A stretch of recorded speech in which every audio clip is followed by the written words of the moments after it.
parte 2 de la Primera Guerra Mundial prácticas. En el vídeo anterior he hablado sobre cómo se luchó la guerra en la tierra y el mar y ahora continúo con el aire. La aviación fue sin duda alguna el arma más innovadora de toda la Primera Guerra Mundial. Al inicio de la guerra todos los países contaban con unos pocos globos, dirigibles y aviones que rápidamente se demostraron vitales. El primer cometido de estos vehículos aéreos fue el reconocimiento, y de hecho en 1914 un avión francés fue el primero en descubrir una serie de cambios en la dirección del ataque alemán sobre París que propiciaron la victoria aliada en la batalla del Marne. Con el desarrollo de la guerra de trincheras, el reconocimiento se volvió fundamental para descubrir el trazado de las trincheras enemigas, los nidos de ametralladoras, las posiciones artilleras, etc. Se desarrolló rápidamente la fotografía aérea y antes de iniciar cualquier batalla, ambos bandos fotografiaban de forma exhaustiva las posiciones enemigas.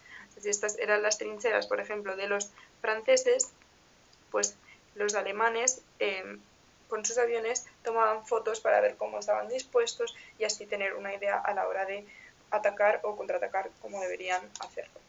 Otro papel importante fue el uso de globos aerostáticos como plataformas de observadores de artillería con el objetivo de guiar el fuego de los cañones contra las posiciones enemigas. Pronto ambos bandos llegaron a la conclusión de que era necesario derribar los globos y los aviones y de reconocimiento pues, de los enemigos. Necesitaba la artillería antiaérea y la aviación de caza. Tras varios experimentos se descubrió que las ametralladoras eran las armas más eficaces para derrotar a los cazas en su misión, pero hubo que esperar hasta 1916 para que se desarrollase un mecanismo eficaz que sincronizase el disparo de las ametralladoras a través de las hélices y convirtiese a estos nuevos aviones en realmente efectivos. Porque, por ejemplo, si este es el avión y están aquí las hélices, pues había que encontrar una manera en la que, pues, cuando se disparase, no chocase contra sus propias hélices. O sea, si el tiro va, por ejemplo, desde aquí, pues que no chocase contra sus propias hélices, sino que las evitase y pasase por donde no fuese a tocar para no, pues, destruir su propio avión. A partir de este momento, los cielos de Europa se vieron llenos de violentos combates aéreos que se conocían como las peleas de perros, llegándose a la conclusión de que era necesario obtener la superioridad aérea, destruir a los cazas enemigos y proteger los globos y los aviones del reconocimiento propios antes de emprender en cualquier batalla. Además, los cazas también se vieron como un elemento eficaz para atacar con sus ametralladoras a objetivos terrestres. Desde la tierra, pues los cazas que estaban volando disparaban y atacaban a los objetivos terrestres, desarrollándose al final de la guerra una fuerza de ataque al suelo, fundamentalmente entre los aliados, y este convirtió en un elemento muy importante dentro de la táctica del ataque de armas combinadas. Otro cometido en el que se empleó la nueva aviación fue en el bombardeo de ciudades enemigas.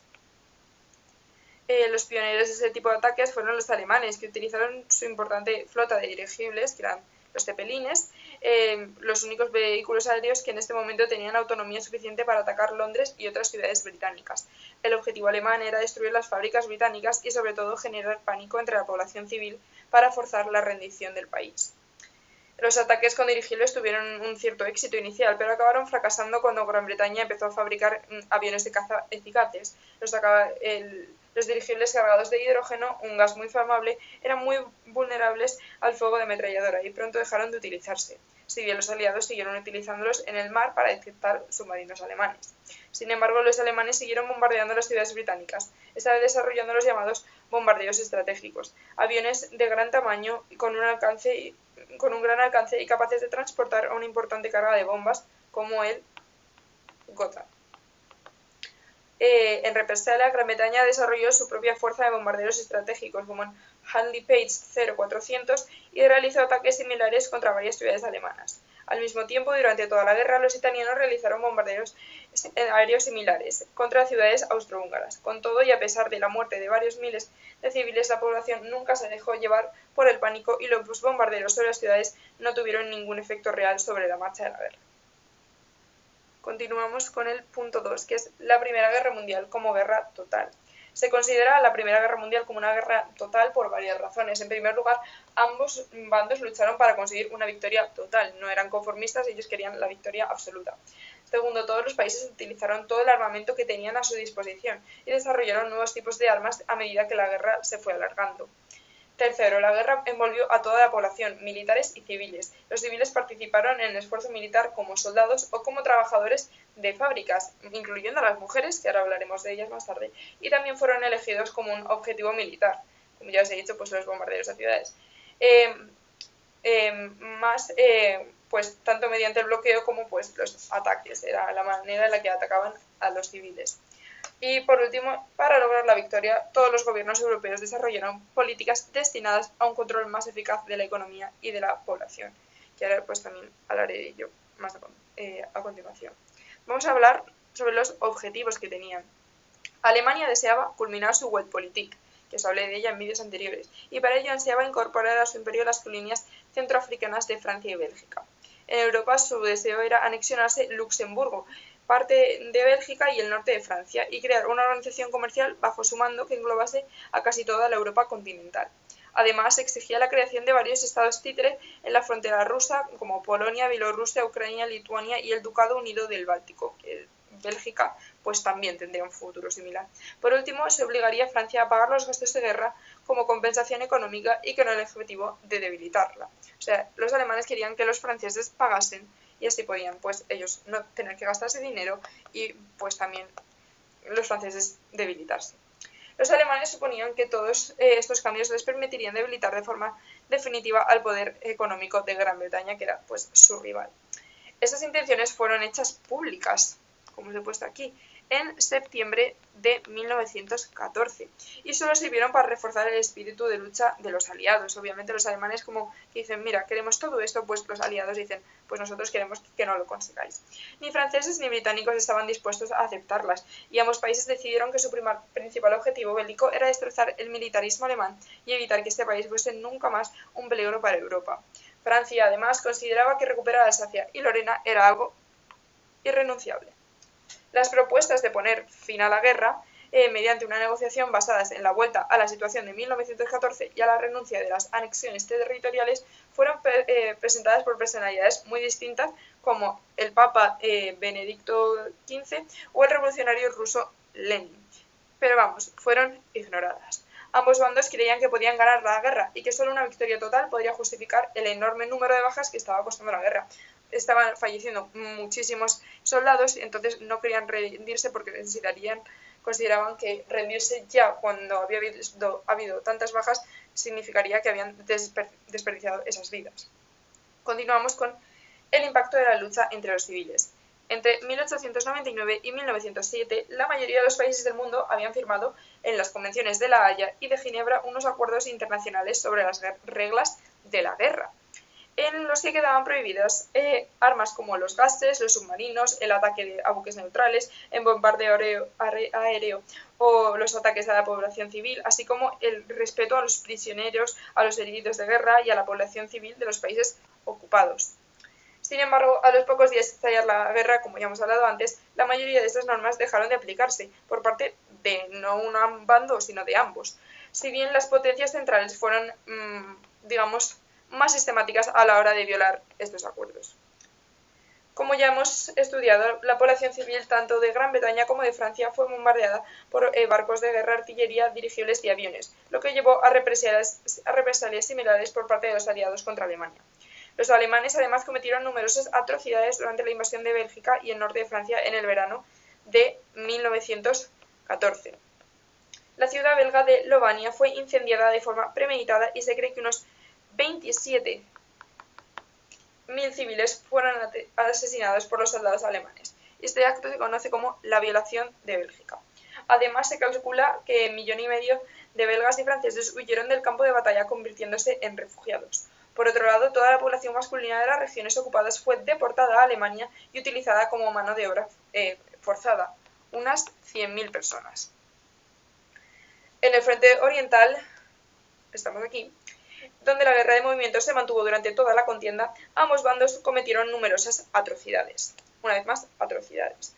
La enorme resistencia serbia y la aparición posterior de grupos de guerrilleros una vez que el país fue ocupado produjo una reacción desmedida por parte de los austrohúngaros y los búlgaros. Se cree que fueron 120.000 los civiles asesinados y 200.000 deportados, de los que 90.000 murieron. Y 400.000 fallecieron de hambre y enfermedades. Alemanes y austrohúngaros saquearon sistemáticamente toda la producción agrícola y ganadera del país, lo cual explica pues esta elevada cifra de muertes. En cuanto a Rumanía, su suerte fue un poco mejor que la de Serbia, ya que la ocupación por parte de las potencias centrales duró menos tiempo. Aún así, la guerra provocó 1 millón de refugiados y 300.000 muertos por hambre y por enfermedades. Los alemanes pues también saquearon, como en Serbia, todos los recursos agrícolas de los rumanos. Los rusos, a su vez, asesinaron y deportaron a miles de judíos, gitanos, musulmanes, húngaros y alemanes que vivían en las fronteras de su imperio. O sea, aquí nadie se libraba, todos cometían atrocidades. Pero quizás el caso más llamativo fue el genocidio armenio, llevado a cabo por los turcos. Los armenios eran un grupo étnico de religión cristiana y que vivían repartidos en ambos lados de la frontera entre Rusia y Turquía. Los armenios deseaban convertirse en un estado independiente y por cuestiones religiosas y culturales se sentían más identificados con los aliados que con los turcos. El Imperio Otomano acabó por considerarlos una amenaza y ordenó su deportación masiva hacia el desierto sirio. Durante el viaje, cuando estaban deportados yendo hasta el desierto, muchos de ellos fueron asesinados por los turcos o murieron de hambre y privaciones. Todavía hoy se discute la cifra de muertos que probablemente superó ampliamente al 1.000.000 de víctimas. Asimismo, no queda claro hasta qué punto esta atrocidad fue resultado de una política deliberada de exterminio de un grupo étnico, que es el término de genocidio, o simplemente fue fruto del salvajismo de las tropas otomanas responsables de la deportación. El actual gobierno turco niega el propio concepto de genocidio armenio y minimiza el número de víctimas. Otros historiadores sostienen posturas contrarias y afirman que los armenios sufrieron el primer intento de genocidio de la historia, que luego sería tomado como modelo por los nazis durante la Segunda Guerra Mundial, con la población pues judía, como ya sabéis. Los turcos también persiguieron a otros grupos cristianos de su imperio como los griegos o los asirios de Mesopotamia. La vida de los civiles de todos los países también se fue afectada por el enorme número de soldados muertos durante la guerra, y es que se conoce como la generación perdida, algo que generó un enorme sufrimiento en casi toda Europa. La táctica de bloqueo aplicada por los alemanes y británicos incrementó los padecimientos de la población civil, especialmente en Gran Bretaña, Rusia y Alemania. En todos los países contendientes se impuso una política de racionamiento de los alimentos y del carbón, muy severa en Rusia y Alemania. El bloqueo británico fue el más efectivo. Para 1917, un ciudadano alemán recibía una ración diaria de comida inferior a las 1.000 calorías. Se cree que más de 500.000 de alemanes, especialmente niños, murieron de hambre, frío y enfermedades durante los años 1917 y 1918. Y ahora pasamos al siguiente punto, que son las mujeres como parte del esfuerzo bélico. La guerra vio el rápido crecimiento de la industria en todos los países, mientras los gobiernos trataban de hacer frente a las demandas de producción de la guerra total. En Gran Bretaña, Francia y Alemania, estas demandas significaron que las mujeres se unieron a la fuerza también laboral, a medida que más y más hombres marchaban pues para combatir en el frente. Y es que si no podían estar los hombres en las fábricas porque se tenían que ir a combatir, alguien tenía que sustituirles. Sin embargo, en todos los países hubo una fuerte resistencia a contratar a mujeres. Y no fue hasta 1915 que el reclutamiento masivo femenino pues ocurrió para la industria y se volvió algo normalizado. Incluso entonces había poco entusiasmo por parte de los empresarios y sindicatos para que las mujeres formasen parte de la fuerza laboral. En Gran Bretaña, las negociaciones para llegar a acuerdos sobre que las mujeres realizaran trabajos conocidos como de hombres en aquella época, por ejemplo, en ingeniería, que se pensaba que era un trabajo de hombres, subrayaban que sus puestos de trabajo iban a ser solo temporales. Una vez acabase la guerra, las mujeres no iban a trabajar en los trabajos de los hombres. Se supone que las mujeres iban a recibir un sueldo similar al de los hombres, pero rara vez ocurrió. Sus salarios permanecieron bajos durante toda la guerra, aunque más altos de lo que se le solía pagar por las ocupaciones tradicionales femeninas. Esta situación se mantuvo a pesar de que el trabajo en las fábricas de municiones era extremadamente peligroso, con riesgos de envenenamiento por TNT y explosiones accidentales. Para 1917, uno de cada cuatro trabajadores de la industria militar era mujer, lo que llevó al general francés Joffre a afirmar que si las mujeres en las fábricas de material militar parasen durante 20 minutos, perderían la guerra. Sin embargo, las mujeres demostraron que todo lo que antes se pensaba que era imposible para ellas, podían realizarlo a la perfección. Desde trabajar como carteros o conducir un tranvía, a montar proyectiles en una fábrica de armas, cuidar de los enfermos en los hospitales de campaña, actuando como enfermeras, ejerciendo de enfermeras o de médicos, y entretener a las tropas en la retaguardia bajo el fuego enemigo. Continuamos con el siguiente punto, que es el aumento del control de los gobiernos. A medida que la guerra se alargó, todos los gobiernos beligerantes vieron la necesidad de aumentar el control de la población, la economía y de todos los recursos de cada país para poder ganar la guerra. En el caso de Francia y Alemania, esto se tradujo en la introducción del estado de sitio, una situación que colocaba a ambos países bajo la ley marcial y daba enormes poderes a los militares. En Gran Bretaña se elaboró la Ley de Defensa del Reino, que otorgaba un gran poder al gobierno y recortaba las libertades y derechos de la población. En Rusia, la guerra fue utilizada por el zar Nicolás II para aumentar su poder autocrático. Continuamos con el control de los recursos humanos. En todos los países se ampliaron las leyes de servicio militar, puesto mili porque es como se llamaba en España, pero es el servicio militar obligatorio. En Gran Bretaña se introdujeron por primera vez en 1916 con el objetivo de reforzar el poder de los ejércitos, pero también de organizar el esfuerzo industrial.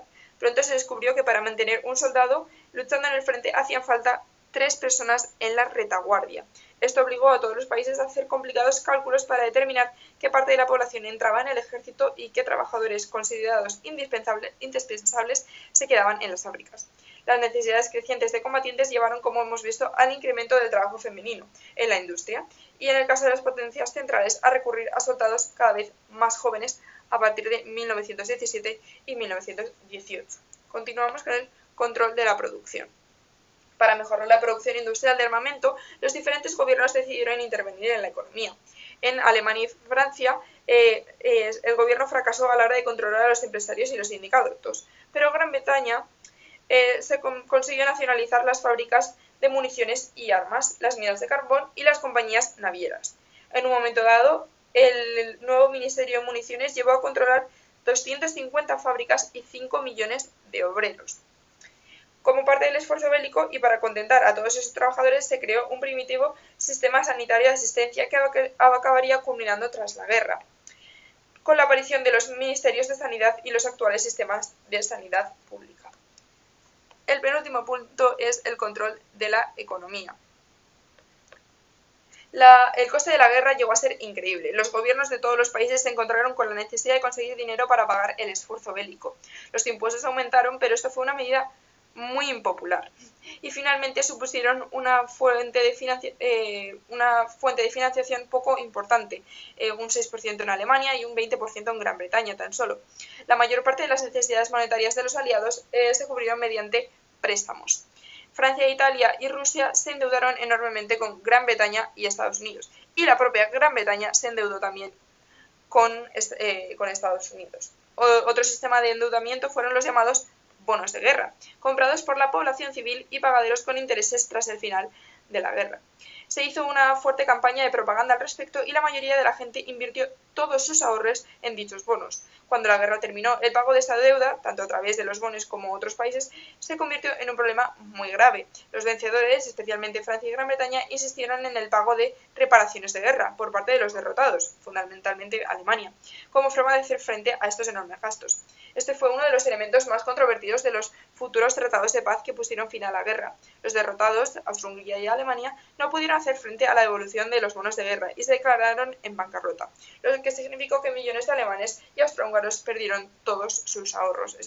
El dinero que habían invertido los civiles, los bonos de guerra lo perdieron y nunca se les devolvió.